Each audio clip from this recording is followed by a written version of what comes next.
we have a stereotype that we're lazy and quiet, but I don't think that's necessarily true. So, how's everybody doing tonight? Alright, okay, much better. Great. My name is Leah myself, Tetri Leoshi, I'm going to call out my team they didn't know, Jessica Carty and Ashby Henderson, please raise your hand. We make up Women Grow DC. We are a cannabis business networking organization for women aimed at empowering, educating, and connecting women, an intersectional palette, diverse group of women in the cannabis industry.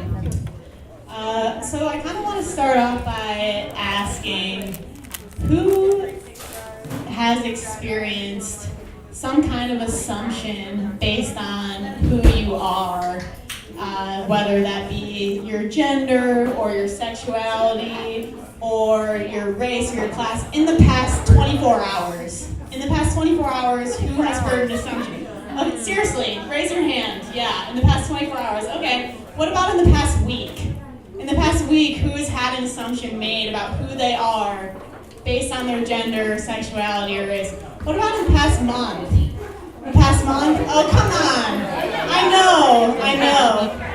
Yeah, okay. I was at the auto shop getting my car fixed the other day.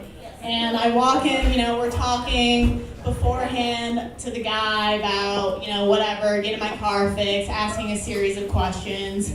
And he goes, "You're funny." I was like, "Oh, really? Like, why is that?" And he goes, "Oh, well, because, you're asking questions that a man would normally ask." And I just wanted to, look at him and tap him on the head and say, "That's nice, sweetie. That's really sweet." It's stuff like that really gets me going and really just emphasizes the importance of why this group specifically exists. Because there are so many assumptions that people make about women of color, about women who are queer, just based on, socialization, just based on general things that they know. And it's because of people like you who show up at stuff like this that start to break down those barriers. So thank you so much, everyone, for being here. I would say give yourselves a round of applause, even. Yeah, very good. So speaking of that, there's, especially in the past week, there's been a lot going on in the news that's really displayed how much the war on drugs has really torn down communities and just enforced institutionalized racism. And I think it would be an absolute shame for people in this industry to move forward without acknowledging and understanding the history of the war on drugs and how it has torn communities down. And yeah, seriously, when we're building these cannabis industries, we need to acknowledge it's not just about empowering women, it's about empowering an intersectional palette of women. It's about empowering women of color, it's about empowering women who are queer, it's about empowering women who are in lower classes. It is not just, if we are only empowering white heterosexual women, that makes us no better than anybody else. So that is why we are here, because we want everybody to have the opportunity to join this industry and to participate in a fair playing field. And I think it's so incredibly important that when you're thinking about making your hiring, when you're thinking about marketing, when you're thinking about your consumer base, it is not just what you think.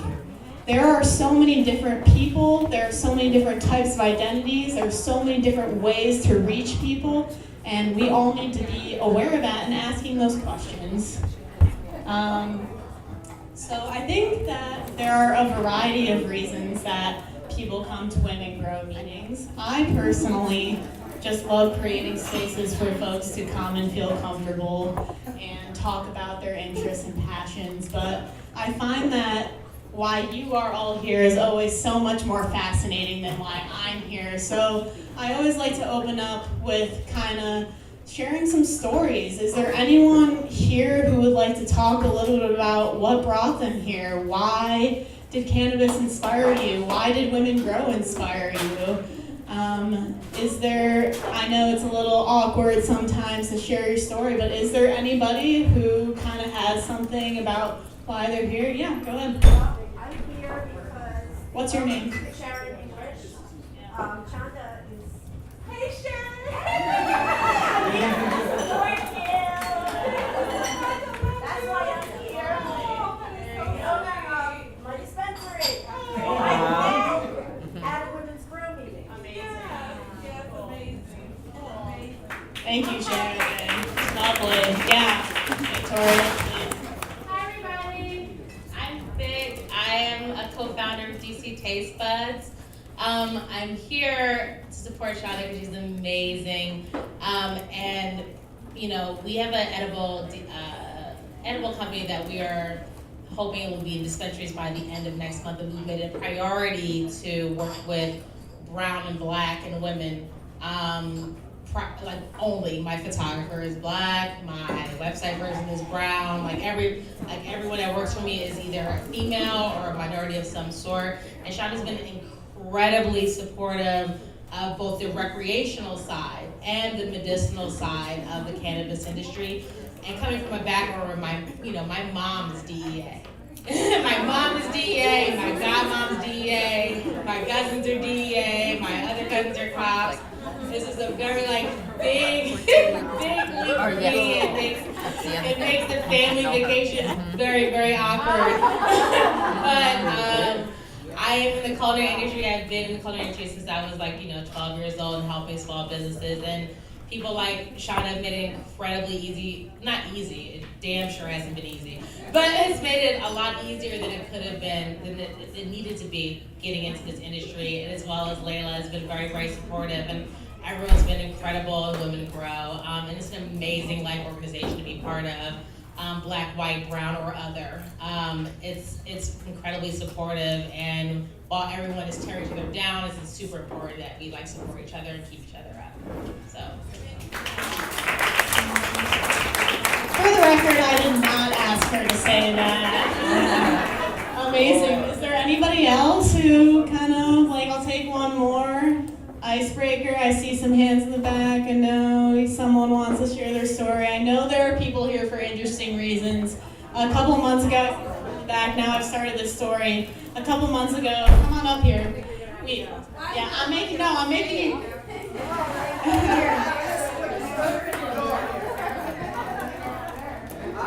Yeah, all right. Very good. I bet you didn't expect this. Oh, yeah.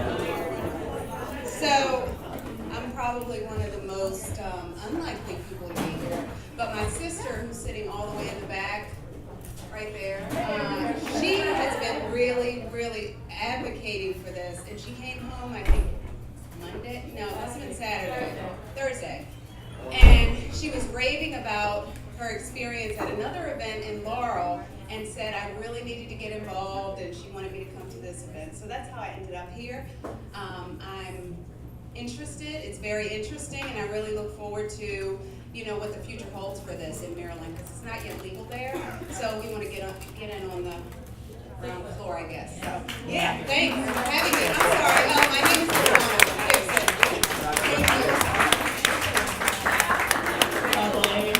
We had someone, a couple people I can think of, but one person we had our last Women Grow event came all the way, or two Women Grow events ago, came all the way from Georgia.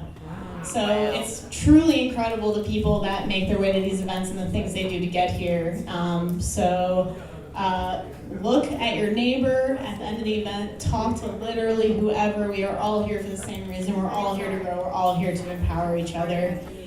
So I kind of have a surprise for everybody here. Maybe some of you know what's up, but I think overall it should be pretty exciting for folks. Did anyone see that Women Grow got a new CEO this past week? Yeah.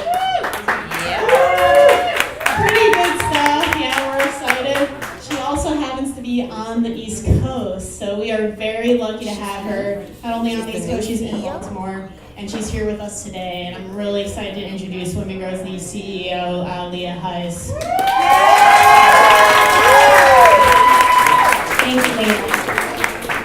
Hi all, thank you guys so much for coming. I'm not going to talk very long because I don't want to take up too much much of your time, and I know Chanda personally, so I'm very excited to hear her speak. I am from Baltimore, Maryland. I am formerly a regulatory compliance attorney, and I applied for a grow, process, and dispense license in the state of Maryland.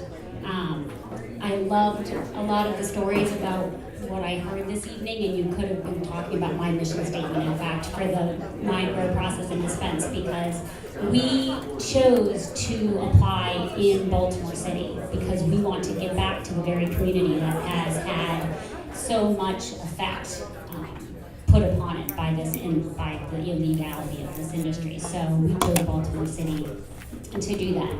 But apart from my grow, process, and dispense, I am now the CEO of Women Grow. And I came to a Women Grow meeting for the first time in actually Los Angeles a year ago, right before a conference. And then I went right after the conference to the Baltimore chapter, and Booth from the Baltimore chapter is here. And she welcomed me with open arms and made me feel a really big, huge of the community. And I immediately started participating in Women Grow events, and was lucky enough to meet some of the women at National and asked to apply to be the CEO position. Briefly, I will tell you why cannabis for me. I graduated right here from Catholic University from law school in 1994. I was a federal prosecutor.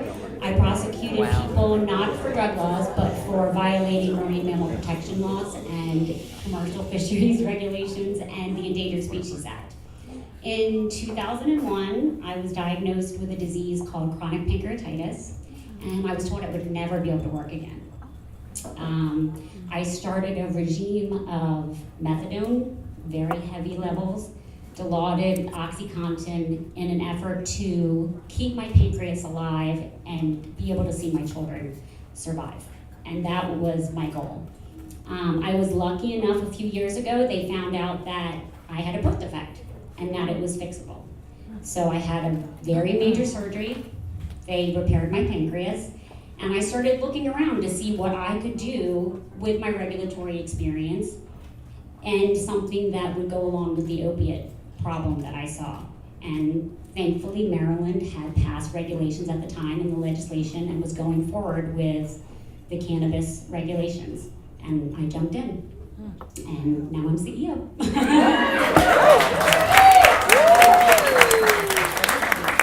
So thank you so much for being a part of this.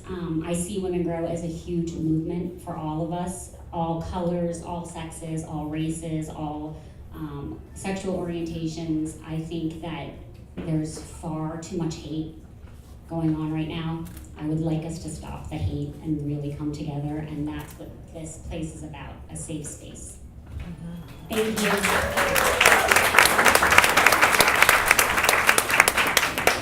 Amazing. I think that's part of what's so incredible about the cannabis industry is just people who really connect with it emotionally, who had some kind of experience that really brought them to this plan. It's rooted in peace, it's rooted in healing, and I think that's another huge reason that women specifically are so drawn to it. It's a part of our nature, it's nurturing, it's an incredible thing that brings folks together. So a couple things that I also really love are our sponsors. Thank you so much to Cannaline. They provide Carrie Kirk, who's in the back there. Is she around? Yeah, raise your hand. Amazing. Yeah, they do some cannabis product packaging, so please go talk to her. She's giving away free jars if you need one or you just want one. Yeah, check it out. They're holding them up there. Have you ended up finding it? Super cute. I don't know. Yeah, Okay. can't really say no to that. Yeah, I'll Thank you keep so it up much, though. Cameline. Thank you so much to Rose Donna and the Dewdrop Inn for letting us know these guys. Thank you so much to Dre Photography and Films, who continuously captures every Women Grow meeting. Where is Eric? There he is. Yeah, go ahead and say hi to him anytime. He's lovely. Again, my team, and thank you so much to our wonderful volunteers over here at the table. Emily and Abby, they've been with us for probably at least a few months now at the very least. So they believe in us enough to keep coming back. So thank you so much, ladies. Really appreciate it. So without further ado, the reason you all, a large reason you all came here, Chanda from National Holistic Healing, Dr. Chanda Macias is from National Holistic Healing Center. Super excited to hear you speak, Director of STEM Research at Howard University. You are all in for a treat. So please join me in welcoming. Thank you.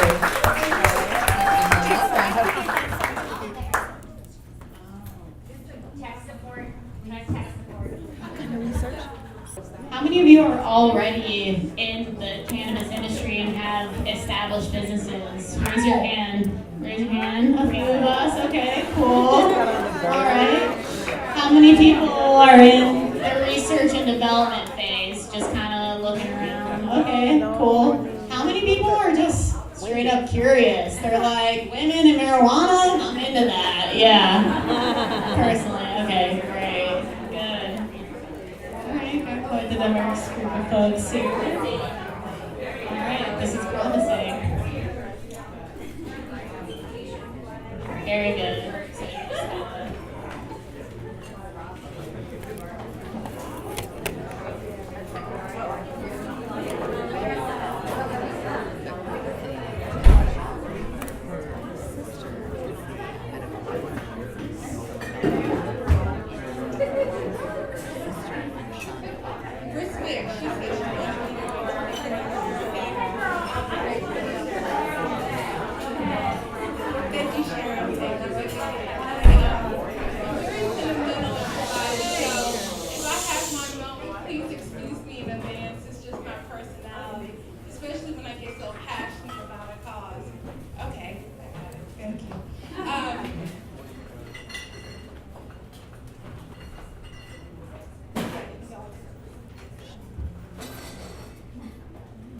While Leah figures out how to move forward.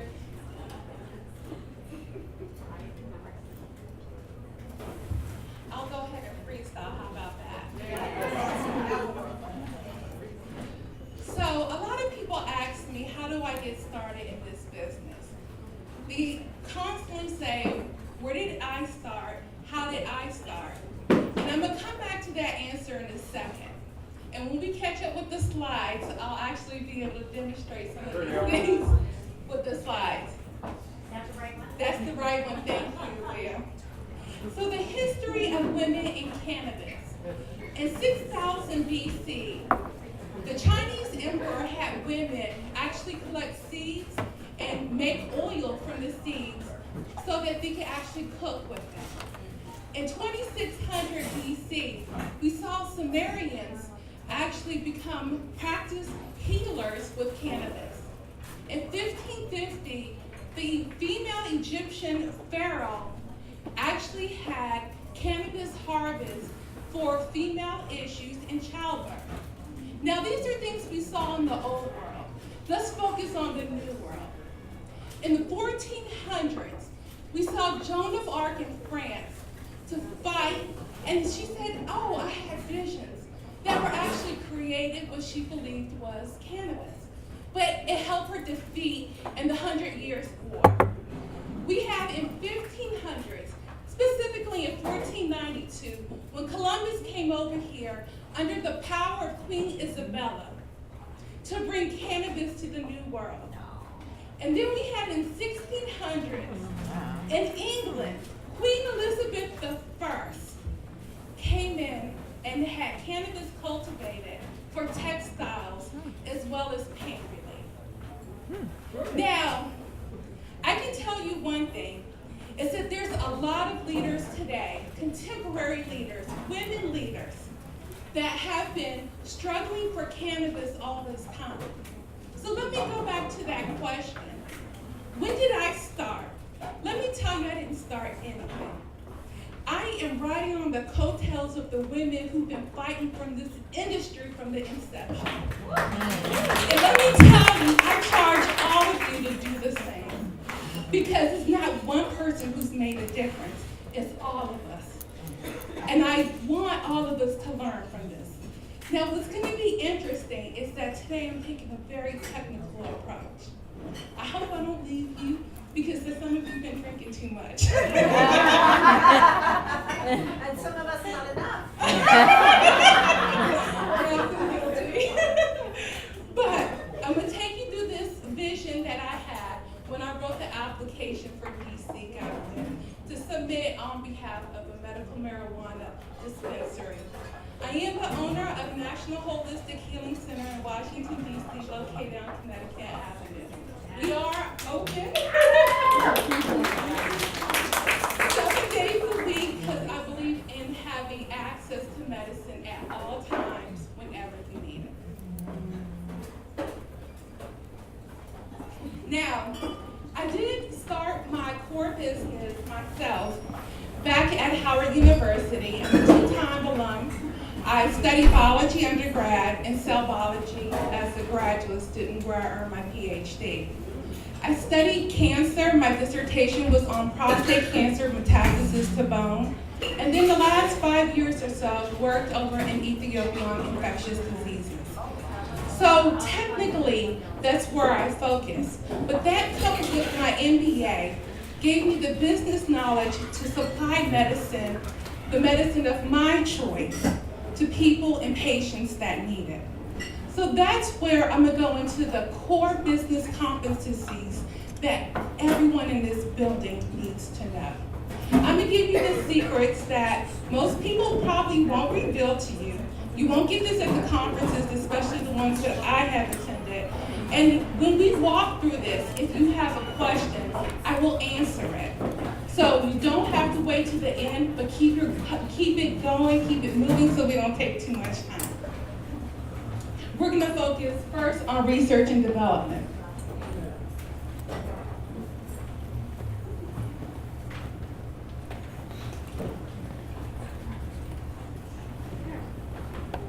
Okay, 4 things for research and development. You need preparation, understanding your market, which for me is cannabis. I'm gonna give you examples of all of these. You need to know your best practices. You need to benchmark your success and constantly evaluate. Now, in the screen before this, what you saw is actually 3 primary competencies. You saw research and development, you saw marketing, and then you saw operations. All businesses have these 3 components. But now in the cannabis industry, they do not work completely in sync. You gotta become very innovative to make them work. And there's so many challenges that you can't even imagine. You're hit constantly with another barrier to your success. Now, back up, Leah. I'm a terrible technical. Yeah, and this screen is a little darker. Back up one more. Okay, back up. It just jumped ahead like 3. So I'll let you back. So in terms of research and development, the first thing you need to do is be prepared. A lot of people that are here with us now today, one, we want to enter the business. The question that they most likely have is that, where do I start? Well, I'm going to tell you, if you are a cook and you've been cooking all this time, it is likely that if you venture out in the cannabis business in cooking, it makes sense. So preparation for me means your thoughts and your actions lead to your ultimate goal. So if you're doing things that are bringing to you where you want to go, that's exactly what you need to do. Now, if you don't know where you want to go, my question is, what are you doing today? Now, I'm going to put someone on the spot, Shara. I met Shara right when I opened the dispensary, and she said she was interested in the business. And I said, what do you do now? She said, I consult. I consult for small businesses. I said, why can't you do the same in the cannabis industry? And guess what she's doing today? Consult for small businesses. So start with what you know. If you want to learn about growing and you've never watered a plant, that's going to be a stretch for you. But it doesn't mean that you can't do it. That means start to align yourself with your goal. take on those thoughts and those actions and prepare yourself for that outcome. You can't go into this business saying, oh, let me find a cultivator to work for. They're not going to open the doors unless you are the top candidate. The door closes, and as we know, as Layla said, for many different reasons. So with that being said, you have to take that personal leadership. You have to make a splash in this industry, and we have to recognize who you are based upon your own actions. Are we okay with preparation? Yeah. All right, let me go on to the next point. Understanding cannabis. As a scientist, this is kind of the part where my education comes in. I don't know how true it is, but the people in this room, what types of plants are we dealing with? What kind of properties do they have? What does that really look like? Now, I'm not going to call anyone out, but there's two primary plants here of the cannabis plant. There is sativas and there's an indica. Now, my sativas are my high energy strains. They're the strains that give you the boost, they give you the energy, they give you the uplift. That's one extreme. Then you go on to the next polar extreme, and you have your indicas, which are usually associated with Cheech and Chong. That's the scientific term. It's your full body high, and it brings you down. And what's interesting is that we have something called element strain alignment. Let me tell you what that means. It gets even more interesting. If you come in and say, I can't sleep, or you have insomnia, then for me, I'm going to say you need to go with the indica, because that will bring you down. That will give you the lock that you need to get some sleep. So that's aligning your ailment with the strain. And we can do that also with your symptoms. If you come in and say, I have muscle spasms, automatically I'm going to find an indica that has high CBD. And I'm going to talk about CBD in a second. So we can focus on the properties or the medicinal healing that this plant brings. This is really why we're here, because everyone in this room knows that it works. It has a healing, whether it's a physical, whether it's a mental, psychological, whatever that is, we believe in it. And that belief unifies us together. So that is something that I'm proud about as well. Now, in between your sativas and your indicas, there is a million hybrids. And your hybrids are usually dominant. So one, in your sativa, it can be a dominant hybrid. On your indicas, there can be a dominant hybrid.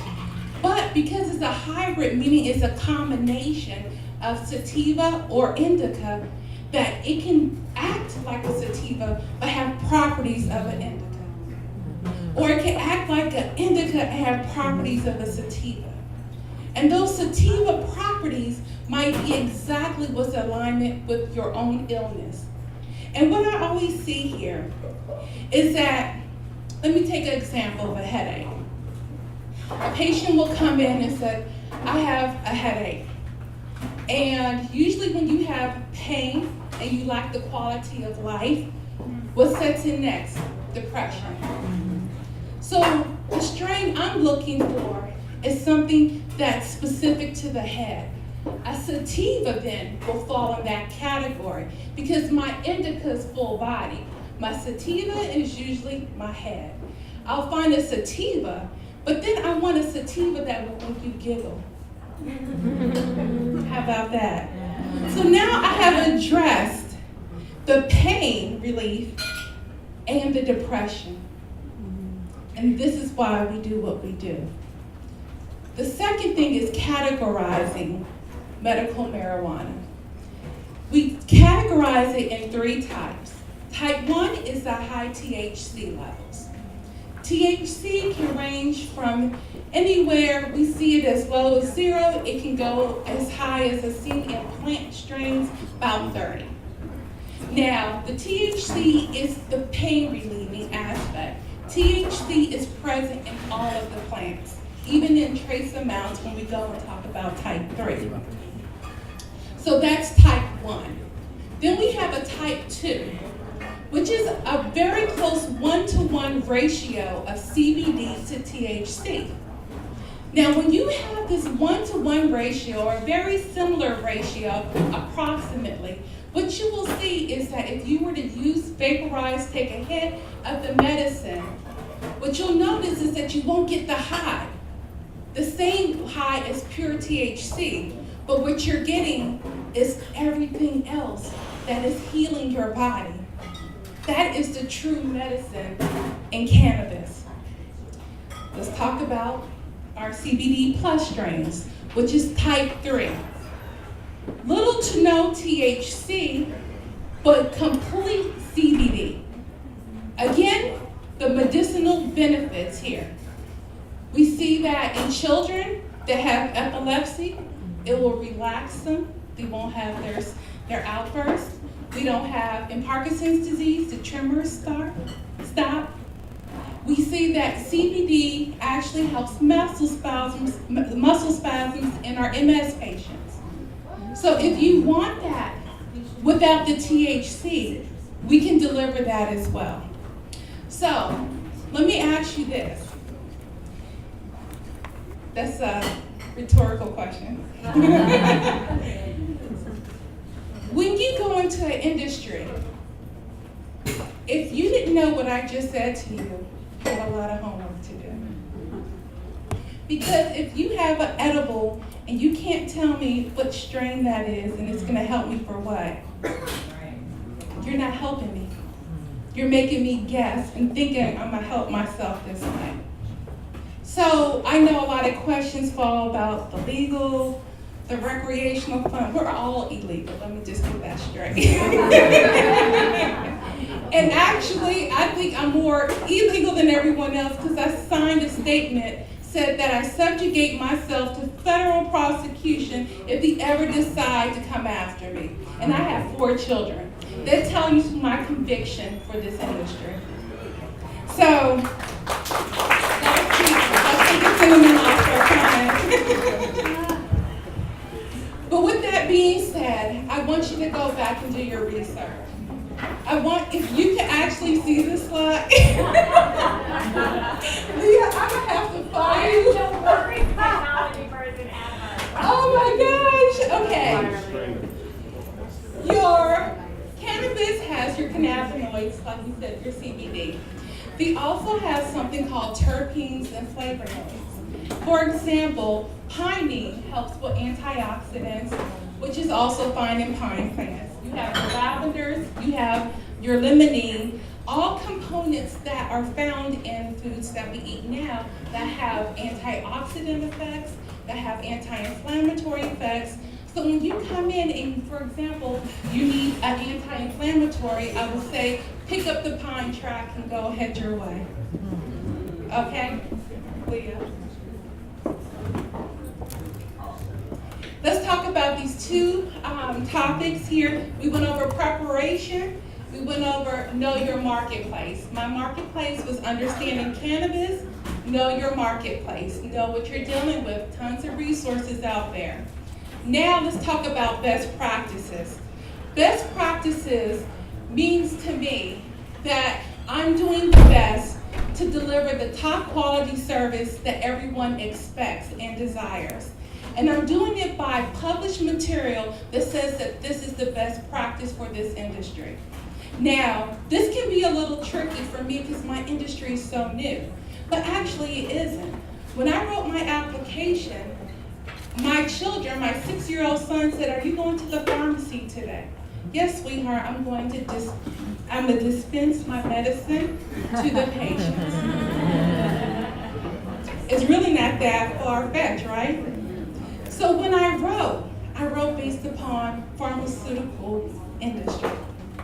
Dispensing, safe dispensing. And I'm going to talk about what that actually looks like. They are best practices out there.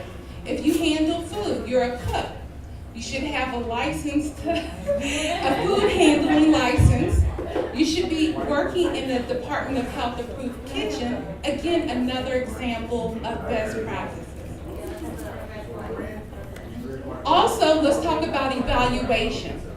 As you move forward in your business, you have to take a step and see if you're doing things right. How you measure your outcomes will be important because it will decide on which direction you need to go.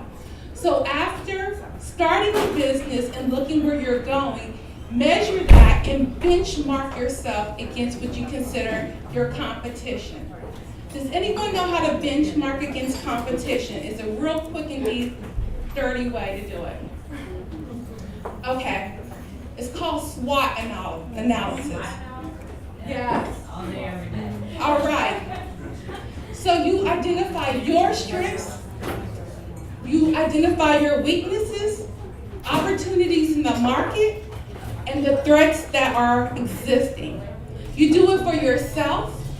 You also do it for your competition and say, how can I make myself better? All right? It's a continuous road of improvement here. So now we've talked about research and development. We're going to briefly go into marketing. Marketing is horrendous in this business. Okay, so in business school, we learned these principles. And is everyone okay? You're still with me, right? Yeah. All right, great. Marketing. What we have is 4 forms of marketing. We have paid, owned, shared, and earned.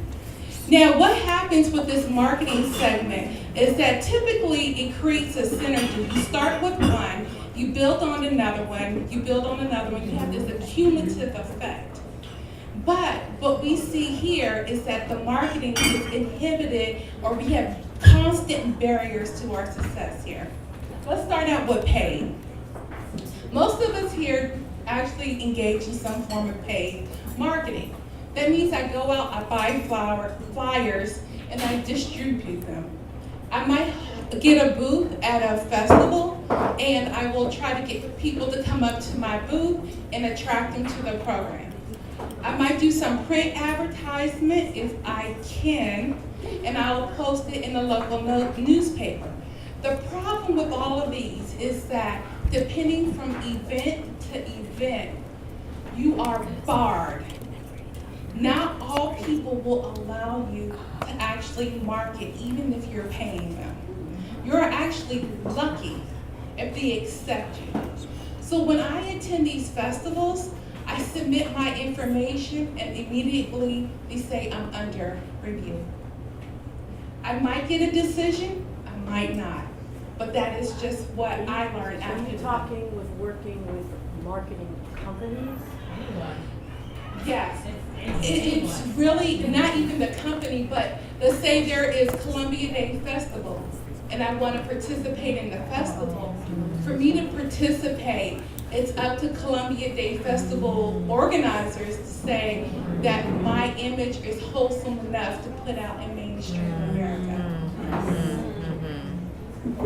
So, do you see, if your kids are running around and they see a picture of cannabis in the middle of a festival, they're going to ask the questions, which should not be ignored. They should be answered. I have 4 children, and when they ask me what I do, I just simply tell them.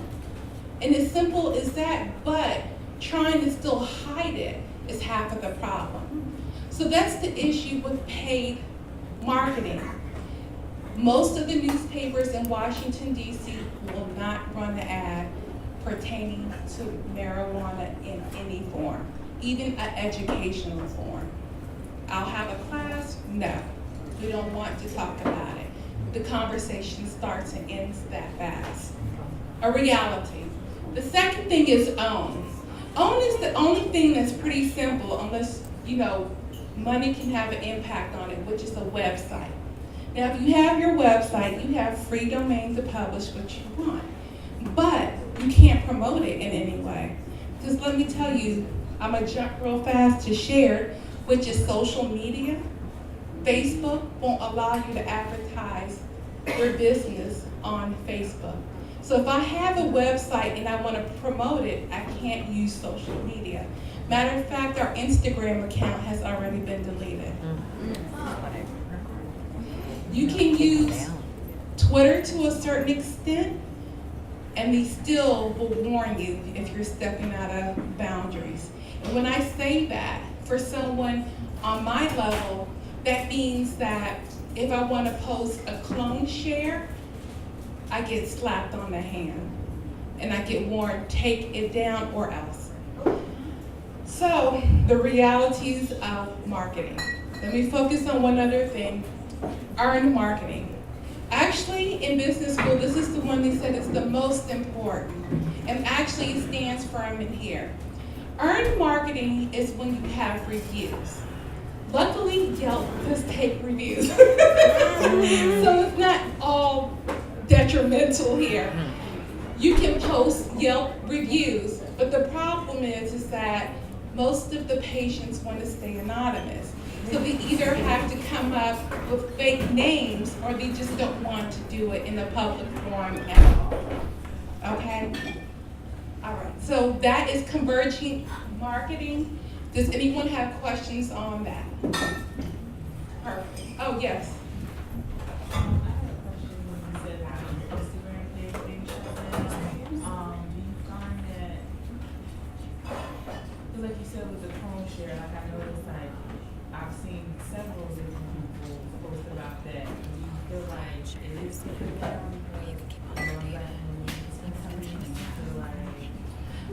I can't say that I feel that is like, the question was that because I'm a Black woman, am I being targeted out to have an Instagram account or being threatened to take down a post?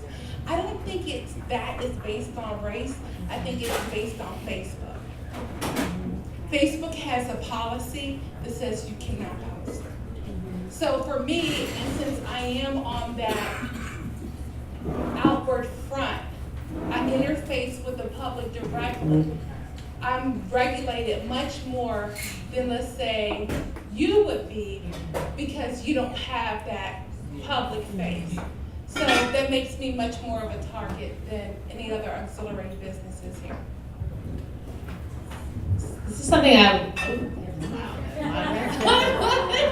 it's something I learned through like talking to Chanda and talking to like Corey from District Growers. And since I'm in the food industry primarily, right, like my connections are in the food industry, and so like technically when I am like involved in an event or X, Y, and Z, if I'm consulting for someone, or if I am like actually being a vendor, or if I'm this, that, and the third, whether it's alcohol, whether it's wine, whether it's food, whether it's whatever industry you're in, some industries are chill enough where like it's okay to kind of blur those lines, like, and that you don't have to stand as the same kind of like standards that like the cannabis industry does. Like my graphic designer who did my logo is a well-known artist in DC, and I sponsored one of his events and gave 20 or 25 artists a bunch of edibles from around the world. And so I got a booth there, and I was able to like just sponsor like my brand and stuff for free. I had no idea what I was doing, and like, it ended up being so popular I had to take my logo down because like people see cannabis leaves, like every age, sex, demographic that you can imagine will come up to you like and start asking you questions. This is people don't know. Like if you're in an industry where like it's more relaxed and like you can kind of like leverage those like relationships to kind of like market your company where you're not causing harm to whatever dispensary or cultivation center you're like connected to versus like your own business, it can work out. Like I'm in the food industry and like no one gets trashed or no one gets like more like effed up more than the food industry in this country. Like that's just like the bottom line. So like everyone has been really shit. Oh yeah, like you have a cannabis tag, yeah, girl, just sit down, like yeah, we don't care. And then it's an opportunity for me to like brand myself along with like other cannabis companies because they can't technically do it, and I technically can, but that's just for now. That's a great point, indirect marketing. Basically, she can market what she has that will go into the dispensaries, and that's how we have to live with with the marketing as of right now. So it's the good It's just a reality, and I'm sharing that with you. Like I said, the stuff that I'm sharing with you, you won't get anywhere else. I promise you this, because no one wants to talk about the realities of the cannabis industry. Okay, let's go on to the third. Oh, yes. Quick one on the same topic. So business to business, LinkedIn? No? No. We will get you. If you go on LinkedIn on my page, I stopped at Howard University being the director of STEM education, and then it's blank because I got flagged before. And then what about business to business if you are, approaching other potential centers? You have to be very careful. And even some people have gotten their Facebook ads approved, and they have done that, but you can't use any of the key terms. I'm telling you real stuff. Yeah. It's just science. What I'm saying is that do not use 420, THC, marijuana. Like, they have an analog like you can't believe. And so if you can break it, then you're lucky to get the advertisement. And some people have, and then they get away with it for a period of time, and then it gets shut down. So it's very specific, and working with someone in this industry to know what that looks like will be very important for you. Yes?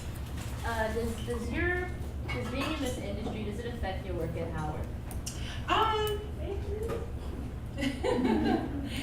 Everyone's been very supportive there, because I can't work both realms. We're, close to 700 patients now. The part that I take pride in is our youth. Like I said, I'm four kids. Some of them are not kids anymore. The oldest is 27, so he's not a child. And another one's 21, and the other one's 16, the other one's 6. I have one 8 left, y'all. The 6-year-old. Oh gosh, had to start all over. But we've been very supportive with my departure there. I do serve on Rashawn Baker's Education Excellence Community. So on his committee, I actually advised him and the school board on how to move forward.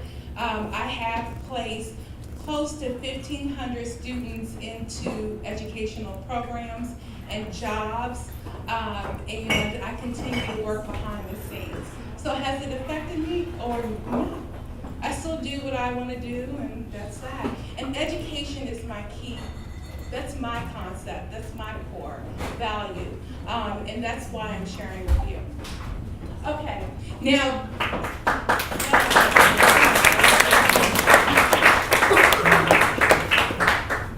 Yes. I think there's some information that is not, like, you haven't said right now. Like in the District of Columbia, it's illegal to sell cannabis and edibles and all that kind of stuff. So really, you can have businesses that are around it legally, but you can't sell it directly. So you can have businesses around it right now, and I think that's important for people to understand that. They gotta know the laws about that. Especially the medical. No, well, here's the thing. If you wanna have a dispensary, you gotta go through the DC government to get that. You can't just go like a bar and say, I wanna open up a bar. She already did it. She already opened it. She's talking to us about what we can do, so I'm trying to just say more. We can't just go, I mean, it costs a whole lot of money. Even to open a bar, it costs a lot of money. But to open a dispensary, you have to have so much more information than just to open up a bar. So it's like difficult to do that. So if people want to open up businesses here, they have to open up those ancillary businesses that are connected with cannabis right now until the laws get changed. Of course, recreational is legal, but it's not legal to sell. So that's important.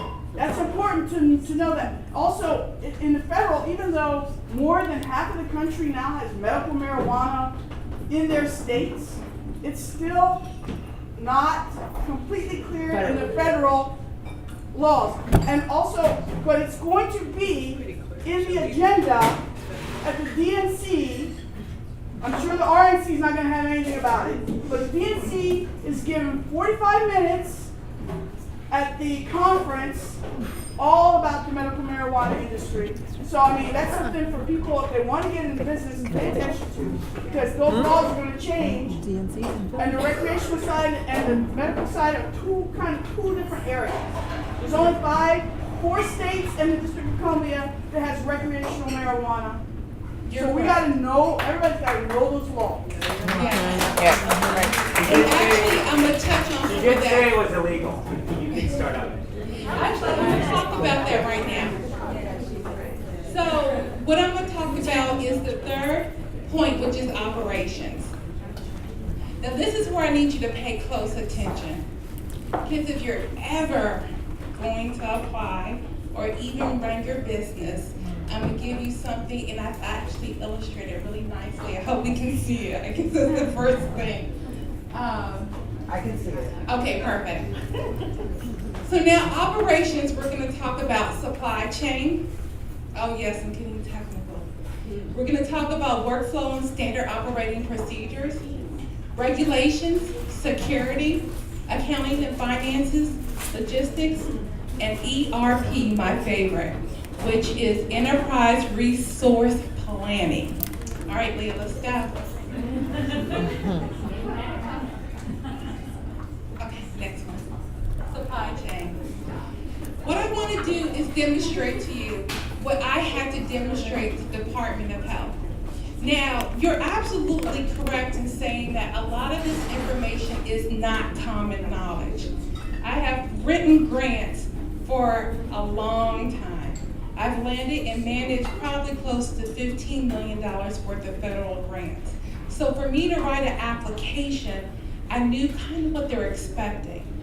And in doing so, coupled with my business, I was able to apply the budget, the line items, everything that they're looking for. If you leave with my secret and you share it, I will come after you. Supply chain. Supply chain is the sequence of processes involved in the production and the distribution of a commodity. So what that means to me is that it's a sequence of processes. Let's look at this. When you order a product, you have to receive it. After you receive it, you have to have inventory management. After inventory management, you have sales. After sales, you have reconciliation, and then you order it again. Now, this is like a spinning wheel. It keeps happening. If you break the supply chain, you are now jeopardizing your patients of their medicine. Let me explain. If I don't order on time and receive it, then there's no access to the medicine. If I don't check it in and manage it according to my regulations, again, I cannot give it to my patients. If I can't reconcile this order, then again, I can't reorder to give it to the patients. Therefore, what's important here is that everyone in here that is in any business, keep your supply chain steady. All right? So we have this steady supply chain. Leah, go to the next slide. I'm gonna try to keep my hand going. Maybe a different way. All right, workflow and standard operating procedures. Next slide. Now, what we did is that you receive product.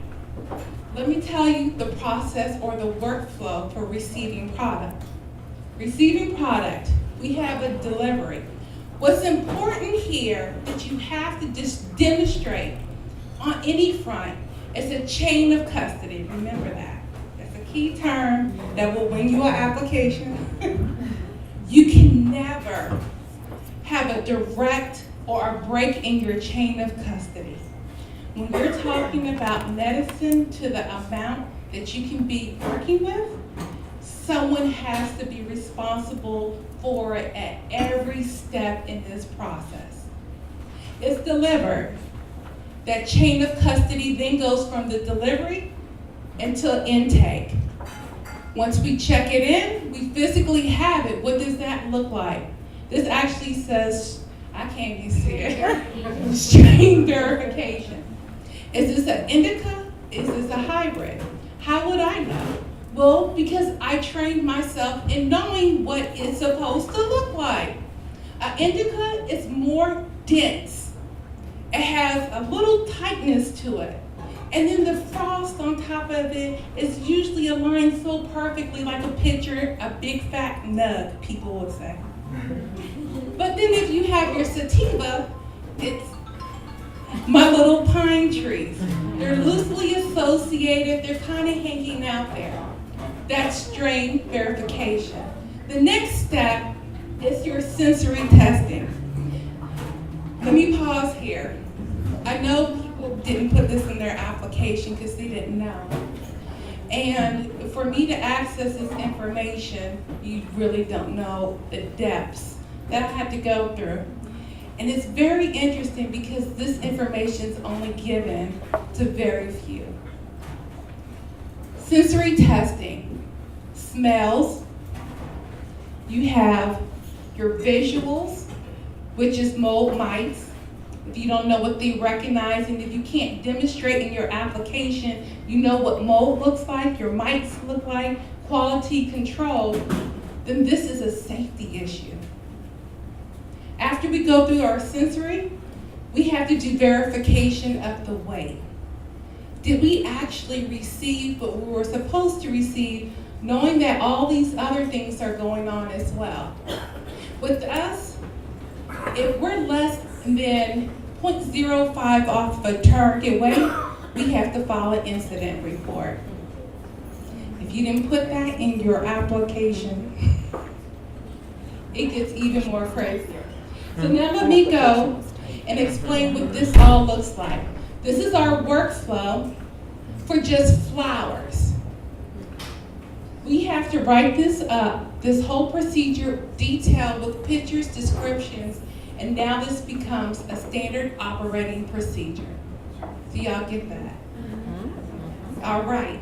This is for every step of the supply chain. So this is what the supply chain and the workflow looks like. This is the workflow. It's a little thing right here. And the supply chain is this big thing. So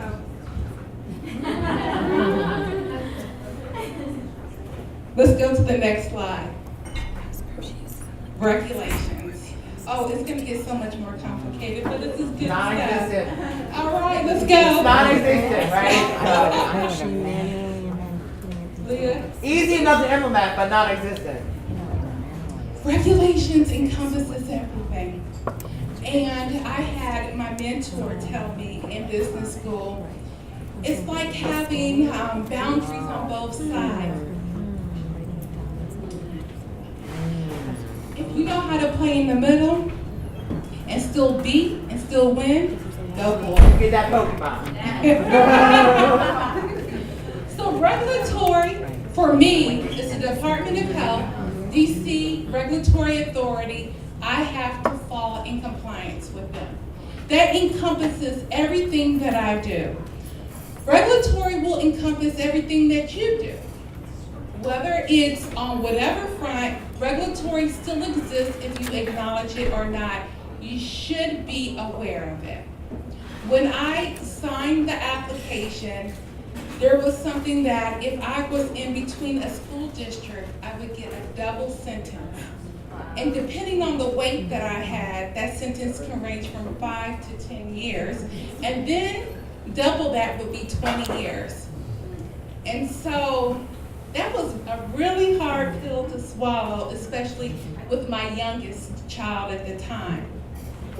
Actually, it was a real big dispute in our household. But if you don't know what your sentence looked like, you shouldn't be doing this, because you have to acknowledge that this is a reality and this is what we're all up against. And if you're compassionate about this and this is what you want to do, at least you know what you're getting into. Security. Wow. Whatever you do, you'll need a security plan. in your auxiliary business, patient recruitment, you need security. You need to add delivery, if you're thinking about delivery services. If you're dealing with big quantities of medicine, just be smart about it. I'm not going to go too much into security. I'm going to tell you the reality of accounting and finances. Something vicious out there called the 280E. Do you know what that is? How many people know what 280E is? I'm glad I said it. I want you all to look it up. If you are an illegal entity, which I am, I'm illegal by federal standards, that my revenue is taxed at 35%. Now, if I had a chart here, I would write this equation, and I'm going to give you the equation anyway. Our revenue minus cost equals your profit. But the one thing tricky about the 280E is that I cannot write off any of my costs. So I am taxed on revenue only with no benefits of claiming any deductibles. Think about it. I told you what I'm telling you here, you're not going to hear it anywhere else. Yes, in the back. Are you able to write off those expenses in another way? Maybe COGS or business expenses are not allowable at all. Yes. Huh? Make a profit? It's hard to say. I'm still finishing up my first year. September 14th, y'all.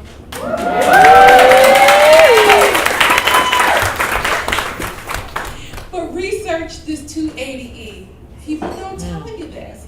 So whether, people keep referring today as the legal front, we're all illegal. Period. Federal government, you cannot write it off. And if you don't report it, be careful. Because they are looking where money's going. I'm not saying they'll be able to trace it, but it's a reality. Yeah. What about state? What about your state taxes? Is there a state tax associated? State is a little tricky. They will recognize the cost, the COGS. So state will recognize the COGS in the state that has approved it. But even with that, the COGS that are associated, COGS, cost of goods sold. So meaning when I buy the pound, that technically the state will let me write that off because that's what I sold. But in terms of operations, my rent, my insurance, my labor, all those items are not accessible. Yeah, and so they're going to get the tax. They're going to get like. Well, it's actually not a state, it's Washington, D.C. Exactly. Hopefully it will be a state. Exactly. Yeah. So, logistics. Logistics means my rent that I pay, my insurance, what does that look like operating, my operational costs, my equipment, my printers, everything are telephone bills, cable bills, actually software bills, what I'm going to talk about here, which is the heart of the operation. Everything that encompasses needs to be outlined on your application as well, but in your business plan. So when I say application, also apply it to your business plan, the same idea, so you can see how much money you would make even before you start. ERP is the heart of your operation. ERP is called the Enterprise Resource Planning. Now this is very foreign. When I heard this, I was like, what is this? It is the software that is affiliated for regulating all of this. There is no way one person can regulate all of this. And the software that we use in this industry is called MJ Freeway. And MJ Freeway right now is trying to improve their services significantly because Microsoft just bought out their competitor and they're entering in the business.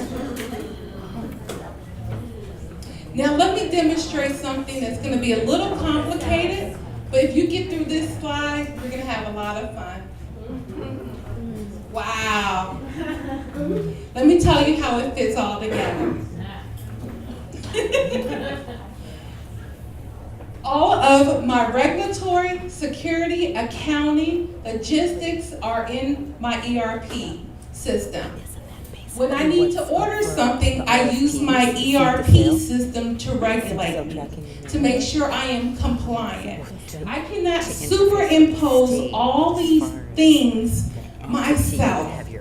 I have to use the proper software to keep track, to make sure I don't have the feds coming for me.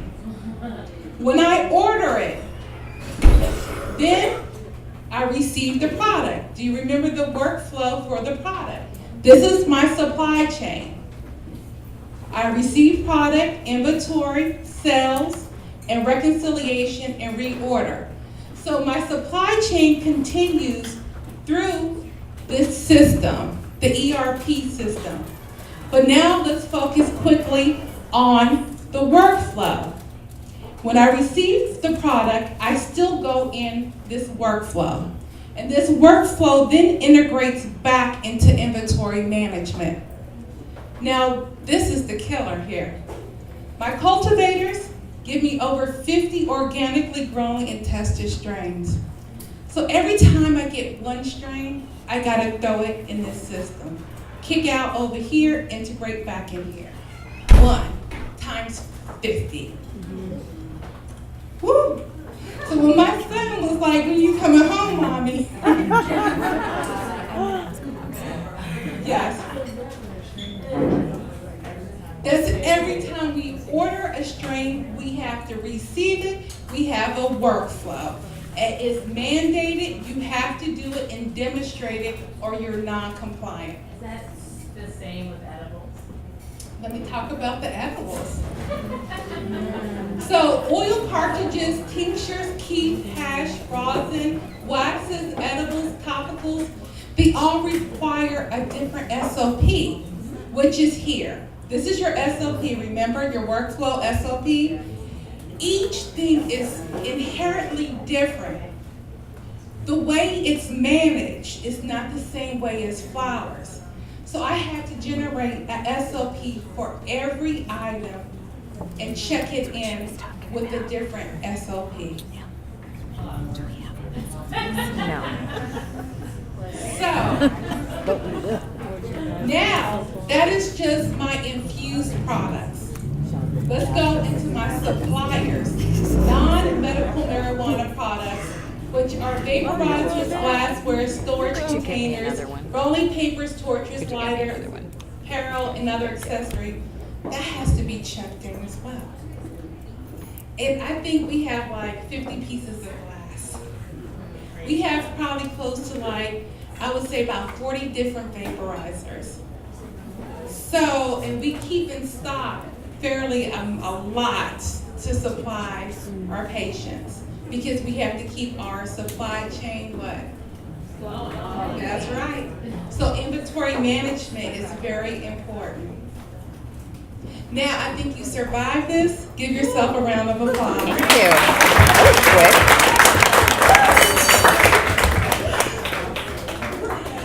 Okay. All right. What? How'd you get this? Yes. He's not doing anything. Oh. Enterprise resource planning. In this industry, we use the software called MJ Freeway. Okay? So now, the business person didn't leave. She's still here every day. The top challenges facing chief executives. Human capital, that's just labor. That's another fancy way of saying labor. Labor, operational excellence, which is the SOPs, customer relationships, and innovation. And if you notice, these are the big challenges, but they scope every aspect of your business. You have to have labor here, innovation here, customer relationships, and these are the biggest challenges. And so when you go and embark on your business, just know what you're up against. You can do it if you are prepared. Next slide. I have to thank Come and Grow.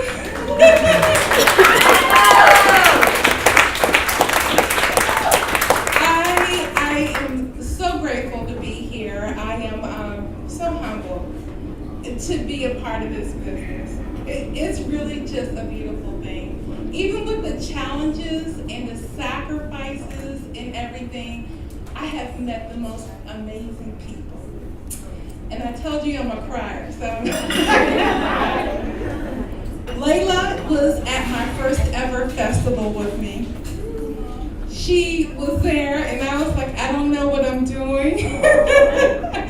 And I just appreciated the support. Ashley, Leah, thank you.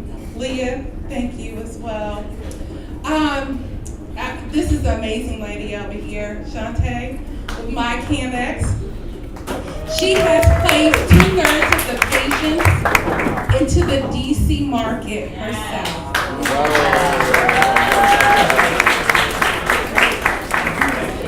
DC Hydroponics, we have a partnership with them.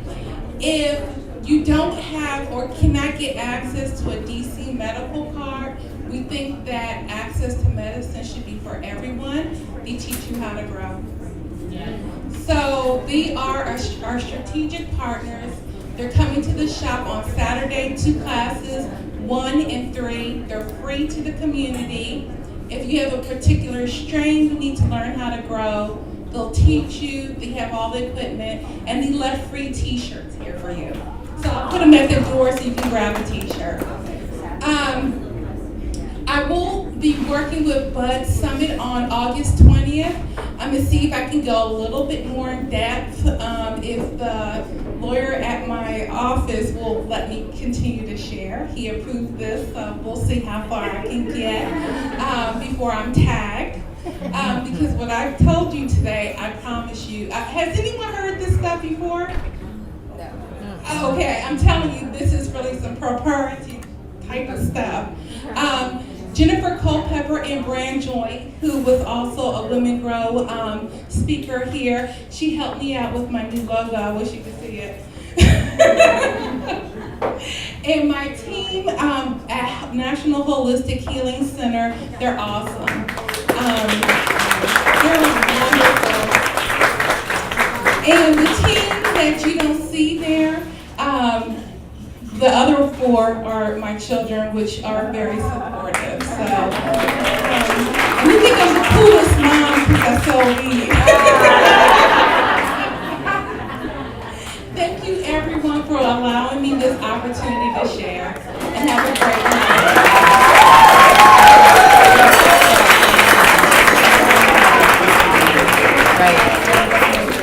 Can I answer any other questions for you?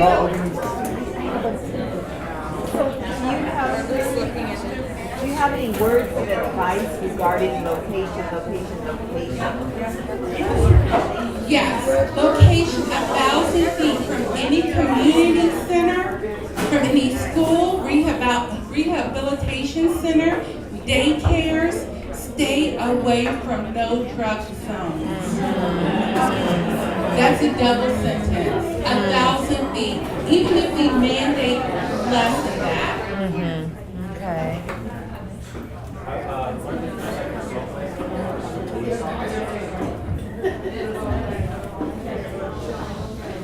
I just wanted to ask something about the security. One of the groups that I consult with some police officers who are interested when they retire in starting a security organization. So I was wondering if you could comment, because you said a little bit about security. You mentioned that you have people there kind of like in the chain of operations every step of the way. Security is mostly automated. For us, we ramped it up. So our Hey everyone, just a few more minutes of question and answer here and then we can get chatting, so if we could just quiet down for a second. Thank you. So the key here for your application, make sure you stay automated. ramping up in automation, the requirements, you're under surveillance 24 hours. You're uploading to the cloud for every 30 days. But make your application stand out by uploading and saving footage for a year, which will require a big cloud. But in the event there's some type of crime, or what you're doing is called crime prevention or mitigation. And so in order to do that, to see where you are, you have to compare your data from now, and maybe someone came out and scoped the place before, like 2 weeks before, 3 months before. So if you're thinking about security, you go beyond the Call of Duty. Because even in the DC market where we had to apply, if we had a tiebreaker, it was based upon our security plan. The person in-house that will implement security like an officer is just the icing on the cake. Everything else is already done. So panic buttons, dummy cameras, real cameras, fingerprinting, access, controlled access at every step of the way, signage. I can't reiterate, and you have to specify it on your application with the layout. So you can't just say you're gonna have it, you have to show where it is so that they can see the viability of it. All right, I'm sorry, any other questions? Are you gonna be around? Or are you leaving? No, I'm here. Okay, yeah. You need to touch upon like strain selection. Do you get to choose your strains to stock the shelves, or are you really dependent on the patients that are different? That's why I have grow class. So we have 7 cultivators. I buy from all of them. I have all of them, and whenever they sell me, I keep it in stock because it usually has some type of value for one specific patient or a broad spectrum for multiple patients. But I do have grow classes because some of our patients are looking for a particular strain, and I want to make sure they have access to that. And CBD plus strains are very hard to grow though. They're like an amnesia haze. Ooh, that's another. Okay. But you know, it makes sense to do business with everybody if you can. Oh, absolutely. It's very interesting because actually, the question was that why is CBD being sold at certain vape stores? Because it's not being regulated, just like you can get weed off the street. And I say, weed, but I refer to it as medicinal flowers, but you can get it, it's just not regulated. And when there was a random testing of the products out there, it looks like almost, they said 95% of the products contain less than 5% CBD. Yes, a lot of it is hemp-based. What, on the street? Just street yes. stuff, yeah, I think that's the trade-off, because you don't know what you're getting. Where the Department of Health, we have everything tested. We have to get that tested. They bring it in-house, and we can tell you exactly at what percentage you have. And everything is organically grown. So that's the other point, which is we don't use any pesticides, because we don't know what other growers are using, and so you might be smoking pesticides. It's getting into the business. I'm pretty sure I have to. Yeah. Let's just keep growing. For what? They're growing? They're going to be a cultivator? All right, wonderful. Thank you guys again.